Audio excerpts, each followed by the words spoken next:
শরীফ ওসমান বিন হাদি কিংবা মহিউদ্দিন রনির সঙ্গে তারেক রহমানের কোনো পার্থক্য নাই। বাংলাদেশের 300টা আসনে যে সকল প্রার্থীরা দাঁড়াইছেন তারেক রহমান তাদের সমপর্যায়ের। বলতে পারেন যে তিনি একটা দলের প্রধান। একই রকম ভাবে নাহিদ ইসলাম একটা দলের প্রধান, ডাক্তার শফিকুর রহমান দলের প্রধান, কর্নেল অলি আহমেদের দলের প্রধান, জোনায়েদ সাকিরের দলের প্রধান, নুরুল হক নুরুল দলের প্রধান। আপনি তো তাদের সামনে এরকম কয়েক প্লাটুন বিজেপি রাখেন না, আপনি তাদের সামনে এরকম কয়েক প্লাটুন আর্মি রাখেন না। তিনি যে সমাবেশে যান সেই সমাবেশে আর্মি আর বিজেপিতে ভরাই ফেলেন না। নাহিদ ইসলাম, শফিকুর রহমান কিংবা জোনায়েদ সাকিব, কর্নেল অলি আহমেদ বা নুরুল হক নুর কি দোষ করছে? মূলত এই ইলেকশন কমিশন নাই, এটা তারেক রহমানের ফ্যান ক্লাব হয়ে গেছে। আমাদের খুবই সেলিব্রেটেড সিটিজেন জার্নালিস্ট জনাব সাইদ আবদুল্লাহকে খুঁজে পাওয়া যাচ্ছে না।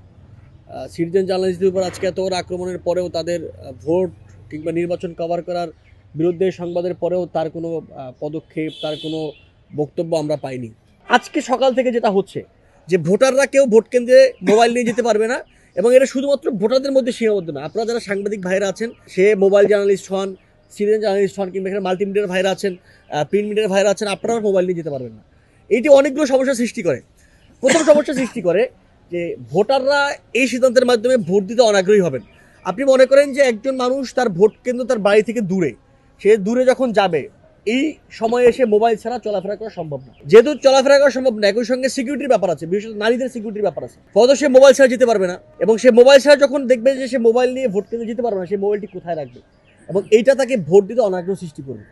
আপনি যখন একটা পার্টিসিপেটরি ইলেকশনের কথা বলেন, তখন ভোটাররা যাতে স্বাচ্ছন্দ্যে ভোট দিতে পারে, উৎসাহের সঙ্গে ভোট কেন্দ্রে যায়, এইরকম একটা পরিবেশ আপনার সৃষ্টি করতে হবে। কিন্তু দেখলাম তার পরিবর্তে ইসির বিভিন্ন রকমের সিদ্ধান্ত যাতে এই ভোটাররা ভোট কেন্দ্রে যেতে অনাগ্রহী হয় সেই দিকে ঠেলে দিচ্ছে, এইটা আজকে দেখলাম। দ্বিতীয় সমস্যা হচ্ছে, আপনারা যারা মোবাইল জার্নালিস্ট ভাইরা আছেন, আপনারা কভার করতে পারবেন না ইলেকশনের ভোট কেন্দ্রের মধ্যে কি হচ্ছে, এখানে কি চুরি হচ্ছে, নাকি সঠিকভাবে ভোট গ্রহণ চলছে, নাকি ওই যে একজন ব্যক্তিকে 40টা সিল মারতেছে, এইটা আপনারা দেখতে পারবেন না। 400 গজ বাইরে আপনার অবস্থান করতে হবে, বাইরে থেকে তো আপনি এই ফুটেজ নিতে পারবেন না।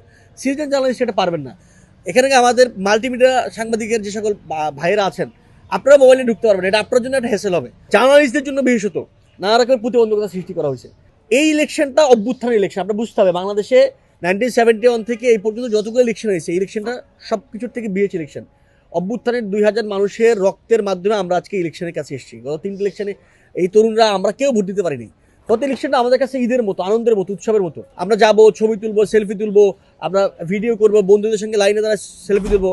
আপনাদের নিশ্চয়ই মনে আছে 24 সালে যে ইলেকশনটি হয়েছিল, সেখানে আমরা যারা এই ইলেকশনের বিরোধিতা করেছিলাম, আমরা সেখানে এই বৃদ্ধাঙ্গুলে কালির ছাপের পরিবর্তে মধ্যাঙ্গুলিতে কালির ছাপ দিয়ে একটা প্রতিবাদ করেছিলাম ফেসবুকে, বিভিন্ন সোশ্যাল মিডিয়াতে। এবছরে আমরা সেই প্রতিবাদ না করে ঈদের আনন্দ করতে চাই, আমাদের বৃদ্ধাঙ্গুলে যে কালির ছাপ থাকবে ভোট দেওয়ার পরে সেটির ছবি তুলে। দেখলাম যে সেই জায়গাটিও কেড়ে নেওয়া হচ্ছে। এই যে উৎসবকে, ভোটের উৎসবকে কেড়ে নেওয়া হচ্ছে তরুণদের মধ্যে থেকে, অভ্যুত্থানের সঙ্গে একদমই নিমক হারামি বলতে চাই আমরা। ভোট কেন্দ্রে মোবাইল বহন করার যে সিদ্ধান্তটি কি বাতিল করা হয়েছে, সেটি এখানকার মানুষদের মধ্যে ভোটের আগ্রহকে কমায় দিবে। আমরা ইতিমধ্যে ভারবারই শুনতে পেয়েছি যে ইসি সিদ্ধান্ত বাতিল করবে। সন্ধ্যার মধ্যে যদি ইসি এটি বাতিল না করে, আমরা এনসিপির আহ্বায়ক নাহিদ ইসলামের শুনেই বলবো, তাহলে আগামীকাল ইসি ঘেরাও করা হবে। ষষ্ঠ যে পাপটি করেছে ইলেকশন কমিশন, সেটি হচ্ছে, আমরা দেখেছি ঢাকা 8-এর একজন প্রার্থী শরীফ ওসমান বিন হাদি, আমাদের অভ্যুত্থানের সহযোদ্ধা, তাকে দিনে দুপুরে এই ঢাকা শহরে পল্টনে গুলি করে হত্যা করা হয়েছে। তার কোনো সিকিউরিটির ব্যবস্থা ইসি করেন নাই। আমরা কয়েকদিন আগে দেখেছি ঢাকা 18-এর প্রার্থী, আমাদের এই বিশ্ববিদ্যালয়ের আমাদের সহপাঠী মহিউদ্দিন রনিকে এই শাহবাগে মারধর করা হয়েছে। তিনি এখন অসুস্থ, তার যে ক্যাম্পেইন তিনি করতে পারছেন না। এরকম প্রার্থীদেরকে শাহবাগের মতো জায়গায় মারা হচ্ছে। ঠিক পক্ষান্তরে ঢাকা 17 যিনি প্রার্থী জনাব তারেক রহমান, তাকে বিশাল সিকিউরিটি দেওয়া হচ্ছে। মানে তিনিও প্রার্থী। আপনি যখন নির্বাচনের কথা চিন্তা করবেন, শরীফ ওসমান বিন হাদি কিংবা মহিউদ্দিন রনির সঙ্গে তারেক রহমানের কোনো পার্থক্য নাই, এই কথা স্পষ্ট। বাংলাদেশের 300টা আসনে যে সকল প্রার্থীরা দাঁড়াইছেন, তারেক রহমান তাদের সমপর্যায়ের। তিনি কারো থেকে 1 ইঞ্চি উপরের না। ফলত তাকে আপনি যে স্পেশাল এক্সট্রা সিকিউরিটি দিচ্ছেন, এটা অন্যান্য প্রার্থীদেরকে যে দিচ্ছেন না সিকিউরিটি, এইটা আপনাদেরকে, ইলেকশন কমিশনকে কিংবা এই সরকারকে যে বিএনপির প্রতি পক্ষপাতিত্ব আছে সেটা প্রমাণ করে। দ্বিতীয়ত বলতে পারেন যে তিনি একটা দলের প্রধান।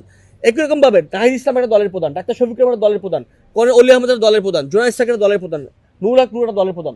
আপনি তো তাদের সামনে এরকম কয়েক প্লাটুন বিজেপি রাখেন না, আপনি তাদের সামনে এরকম কয়েক প্লাটুন আর্মি রাখেন না। তিনি যে সমাবেশে যান সেই সমাবেশে আর্মি আর বিজেপিতে ভরাই ফেলেন না।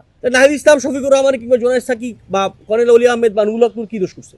তার মানে আপনি বাংলাদেশের মানুষের কিংবা এই প্রার্থীদের বা দলীয় প্রধানের সিকিউরিটির ব্যবস্থা করতেছেন না, আপনি মূলত তারেক রহমানের সিকিউরিটির ব্যবস্থা করতেছেন। এই সব কারণে প্রমাণ হয় মূলত এই ইলেকশন কমিশন নাই, এটা তারেক রহমানের ফ্যান ক্লাব হয়ে গেছে। মানে ফ্যানরা যেমন করে গিয়ে তাদের লোকজনদেরকে এক রকমের প্রোটোকল দেয়, মানে এই ফ্যান ক্লাব ইসি যে ফ্যান ক্লাব সেই ফ্যান ক্লাব গিয়ে তারেক রহমানকে এরকম করে প্রোটোকল দিচ্ছে।